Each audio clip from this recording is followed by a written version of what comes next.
வணக்கம். புதுவை ஏஎப்டி மில்லின் தற்போதைய நிலையை வெள்ளை அறிக்கையாக நிர்வாகம் வெளியிட்டுள்ளது. புதுவை ஏஎப்டி மில் நிர்வாகம் வெளியிட்டுள்ள வெள்ளை அறிக்கையில், மில்லில் கடந்த 1985-86 ஆண்டுகளில் 5815 ஊழியர்கள் பணிபுரிந்த நிலையில் தற்போது 264 அதிகாரிகள் மற்றும் சிப்பந்திகளை சேர்த்து 1760 ஊழியர்களை பணியாற்றுவதாகவும், அவர்களுக்கு மாதம் 3,65,00,000 என ஆண்டிற்கு 43,80,00,000 ரூபாய் ஊதியமாக வழங்கப்படுவதாகவும் தெரிவிக்கப்பட்டுள்ளது.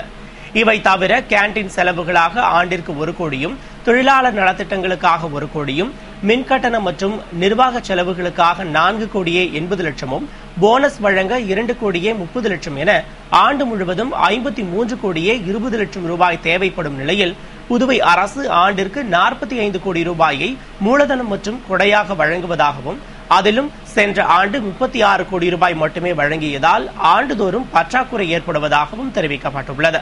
மேலும் புதுவை நெசவாலை கழகத்திற்குரிய சொத்து மதிப்பு 429,59,00,000 ரூபாய் என்றும், அரசு இதுவரை ஆலைக்காக கொடுத்த பங்கு மூலதனம் மற்றும் உதவி மானியம் 529,51,00,000 என்றும், மின்சார பாக்கி, PF பாக்கி, ESI, சொத்து வரி, தொழில் வரி, வங்கி கடன், கொள்முதல் கடன், பிப்டிக்கிடம் பெறப்பட்ட கடன், ஊழியர்களுக்கு 5 மாத சம்பளம் என மொத்தம் 129,85,00,000 ரூபாய் மதிப்பிற்கு தற்போது நிலுவைக் கடன் உள்ளதாகவும் தெரிவிக்கப்பட்டுள்ளது.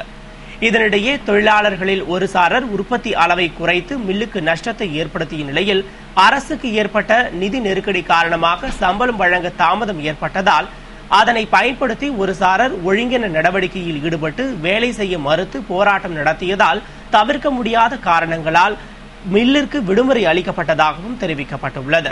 மேலும் அந்த குறிப்பிட்ட நபர்கள் வேலையை செய்யாமல் ஊதியம் பெற நினைப்பதோடு மற்ற ஊழியர்களையும் பணி செய்ய விடாமல் தடுத்து வருவதாகவும், இருப்பினும் விடுமுறை அளிக்கப்பட்ட தொழிலாளர்களுக்கு தற்போது கருணை தொகையே வழங்கப்படுவதாகவும் குறிப்பிடப்பட்டுள்ளது.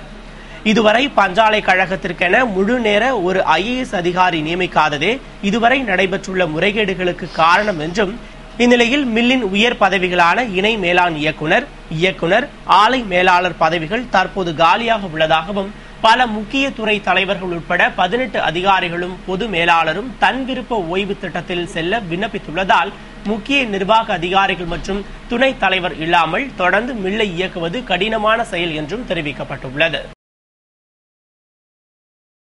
புதுவை மாநில அரசு கௌரவம் பார்க்காமல் மத்திய அரசை அணுகி நிதி பெற்று ஏஎப்டி மில்லை இயக்க நடவடிக்கை எடுக்க வேண்டும் என்று மாநில திராவிட முன்னேற்ற கழக அமைப்பாளர் MA சுப்பிரமணியன் வலியுறுத்தியுள்ளார். இது தொடர்பாக புதுவை மாநில திராவிட முன்னேற்ற கழக அமைப்பாளர் MA சுப்பிரமணியன் வெளியிட்டுள்ள அறிக்கையில், புதுவை ஏஎப்டி மில் தொடர்பான வெள்ளை அறிக்கையில் நூற்றாண்டு சிறப்புமிக்க அதனை இயக்குவதற்குண்டான சூழல் இல்லை என்பது போல் தெரிவிக்கப்பட்டுள்ளது கண்டனத்திற்கு உரியது என்று தெரிவித்துள்ளார். கடந்த 2010 ஆண்டு ஏறக்குறைய 440 தொழிலாளர்கள் பணிபுரிந்த A யூனிட்டை மூட அரசாணை பிறப்பித்த வைத்திலிங்கம் தலைமையிலான காங்கிரஸ் அரசின் செயல் முதல் துரோகம் என்றும், ஆலையை சீரமைப்பதாக கூறி ஆட்சி அமைத்த NR காங்கிரஸ் அரசு அதற்கான எந்த நடவடிக்கையும் எடுக்காமல் 2 ஆண்டு காலம் இழுத்தடித்து 2வது துரோகத்தை செய்துவிட்டதாகவும், இவ்விரு அரசுகளுமே தற்போதைய ஏஎப்டி மில்லின் நிலைக்கு பொறுப்பேற்க வேண்டும் என்றும் கூறியுள்ள அவர், மாநிலத்திலிருந்து தேர்ந்தெடுக்கப்பட்ட மத்திய இணையமைச்சர் நாராயணசாமி தொழிலாளர்கள் நலன் கருதி தான் அளித்த வாக்குறுதிப்படி ஆலையை புனரமைக்க 500 கோடி ரூபாயை மத்திய அரசிடமிருந்து பெற்றுத்தர வேண்டும் என்றும், மாநில அரசும் மௌனம் காக்காமல் கௌரவம் பார்க்காமல் மத்திய அரசை அணுகி மில்லை மீண்டும் இயக்க நடவடிக்கை எடுக்க வேண்டும் என வலியுறுத்தியுள்ளார். மேலும் தொழிற்சங்கங்கள் நிர்வாகம் செய்து கொண்ட ஒப்பந்தத்தில் பஞ்சாலையை நவீனப்படுத்தவும் தொழிலாளர்களின் குடும்பங்கள் காப்பாற்றவும் தெளிவாக குறிப்பிட்டுள்ளவைகளை நடைமுறைப்படுத்த ஏன் அதன் தலைவர் தயங்குகிறார் என்றும் அவர் கேள்வி எழுப்பியுள்ளார். புதுவை ரெட்டியார் பாளையத்தில் தொழிலதிபர் வீட்டிலிருந்து 40 பவுன் நகை கொள்ளையடிக்கப்பட்டுள்ள சம்பவம் பெரும் பரபரப்பை ஏற்படுத்தியுள்ளது. புதுவை ரெட்டியார் பாளையம் மேரி உழவர்கரை ரங்கா நகரில் வசித்து வரும் செந்தில்குமார் என்பவர் அங்குள்ள கணபதி நகரில் கோழி பண்ணை நடத்தி வரும் நிலையில், கடந்த 22ஆம் தேதி குடும்பத்துடன் கும்பகோணத்திற்கு கோவிலுக்கு சென்று மீண்டும் வீடு திரும்பிய போது வீட்டின் முன்பக்க கதவு உடைக்கப்பட்டு திறந்திருப்பதை கண்டு அதிர்ச்சி அடைந்தார். பின் உள்ளே சென்று பார்த்ததில் அறையில் இருந்த பீரோ உடைக்கப்பட்டு சுமார் 40 பவுன் நகை கொள்ளையடிக்கப்பட்டிருப்பதை அறிந்த செந்தில்குமார் இதுகுறித்து ரெட்டியார்பாளையம் காவல் நிலையத்திற்கு புகார் அளித்தார். இதனையடுத்து ஆய்வாளர் மாறன், உதவி ஆய்வாளர் இனியன் தலைமையிலான போலீசார் கொள்ளை நடந்த வீட்டை ஆய்வு செய்தனர். மேலும் கைரேகை நிபுணர்களும் வரவழைக்கப்பட்டு தடயங்கள் பதிவு செய்யப்பட்ட நிலையில் இதுகுறித்து வழக்கு பதிவு செய்துள்ள போலீசார் கொள்ளையடித்த குற்றவாளிகளை தேடி வருகின்றனர். தொடர்ச்சியாக நடைபெற்று வரும் கொள்ளை சம்பவங்கள் ரெட்டியார்பாளையம் மக்களிடையே அதிர்ச்சியையும் கலக்கத்தையும் ஏற்படுத்தியுள்ளது. ஒடிசா மாநில தமிழ்ச்சங்க பட்டிமன்றத்தில் பங்கேற்று புதுவை திரும்பிய தமிழறிஞர்கள் முதல்வர் ரங்கசாமியை சந்தித்து வாழ்த்து பெற்றனர்.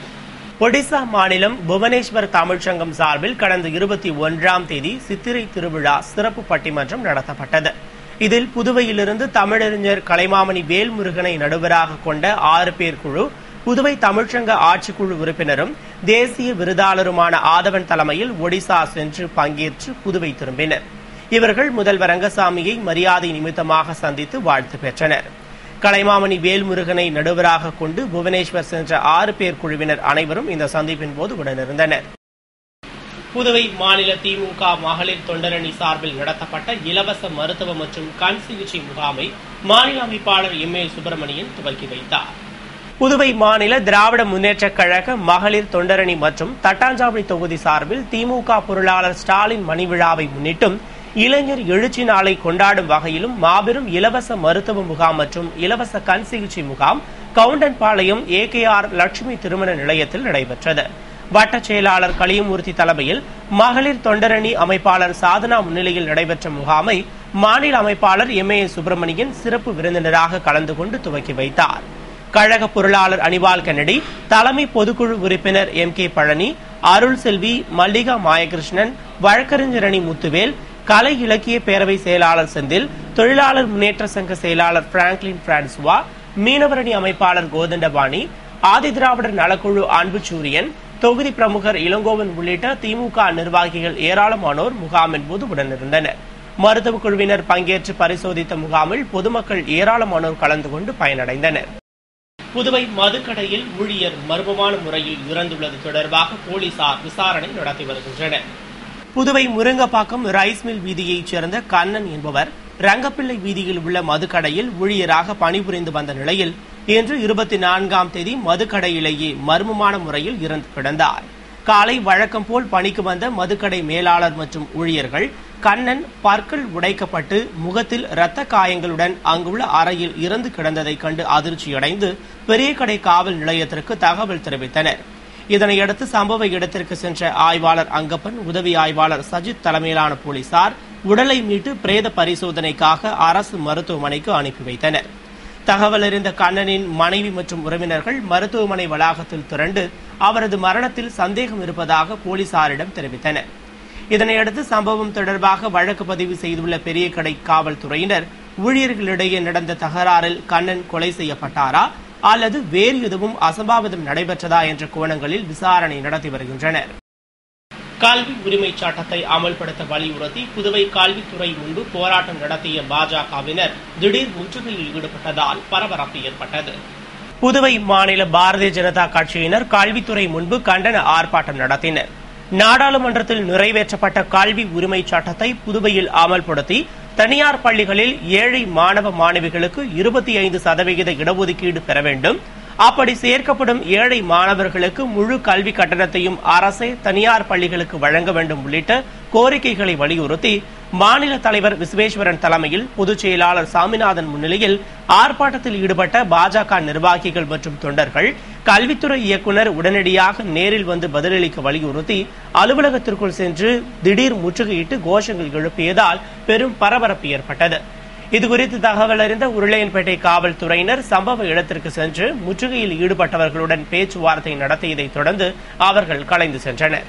பதவி உயர்த்தப்பட்ட பட்டதாரி ஆசிரியர்களுக்கு ஊதிய உயர்வு வழங்க வலியுறுத்தி புதுவை மாநில ஆசிரியர் கூட்டமைப்பினர் தர்ணா போராட்டத்தில் ஈடுபட்டனர். புதுவை மாநில ஆசிரியர் கூட்டமைப்பினர் கூட்டமைப்பு தலைவர் விஜயன் தலைமையில் கல்வித்துறை முன்பு தர்ணா போராட்டம் நடத்தினர்.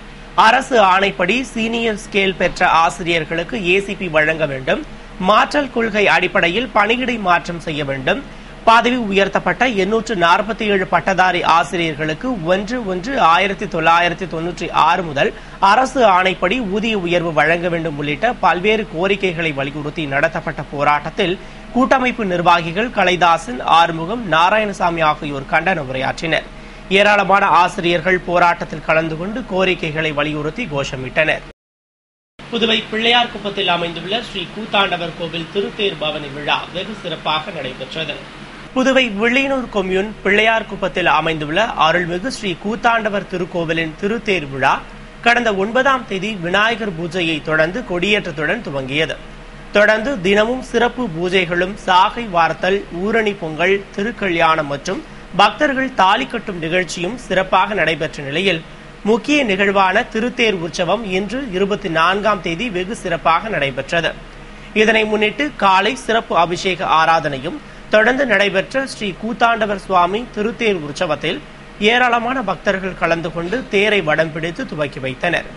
தொடர்ந்து மாலை அழுகல நிகழ்ச்சியும் நடைபெற்றது. விழாவிற்கான ஏற்பாடுகளை அறங்காவலர் குழுவினர் மற்றும் கிராமவாசிகள், இளைஞர்கள் செய்திருந்தனர்.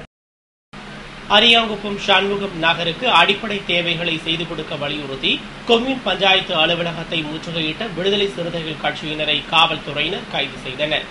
புதுவை அரியாங்குப்பம் சண்முகம் நகரில் சுமார் 500 குடும்பங்கள் வாழ்ந்து வரும் நிலையில் இவற்றில் 90% தாழ்த்தப்பட்ட மக்களே உள்ளதாகவும், அரசு புறம்போக்கு இடங்களில் வசித்த இவர்களை சண்முகம் நகரில் வலுக்கட்டாயமாக குடியமர்த்தி 15 ஆண்டுகளாகியும் சாலை, கழிவுநீர் வாய்க்கால், சமுதாய குடம், அங்கன்வாடி மையம் என்று மக்கள் வாழ எந்த அடிப்படை வசதியும் செய்து கொடுக்கப்படாததை கண்டித்தும், உடனடியாக அடிப்படை வசதிகளை ஏற்படுத்திக் கொடுக்க வலியுறுத்தியும் விடுதலை சிறுத்தைகள் கட்சி சார்பில் முற்றுகை போராட்டம் நடத்தப்பட்டது. மாநில அமைப்பு செயலாளர் பாவானன் தலைமையில் விடுதலை சிறுத்தைகள் கட்சியினர் மற்றும் சண்முகம் நகர் பகுதி மக்கள் பேரணியாக சென்று அரியாங்குப்பம் கொம்யூன் பஞ்சாயத்து அலுவலகத்தை முற்றுகையிட்டு கோஷமிட்டனர். இதையடுத்து முற்றுகை போராட்டத்தில் ஈடுபட்ட 100க்கும் மேற்பட்டோரை போலீசார் கைது செய்ததால் அப்பகுதியில் பரபரப்பு ஏற்பட்டது. இத்துடன் செய்திகள் நிறைவடைந்தன. வணக்கம்.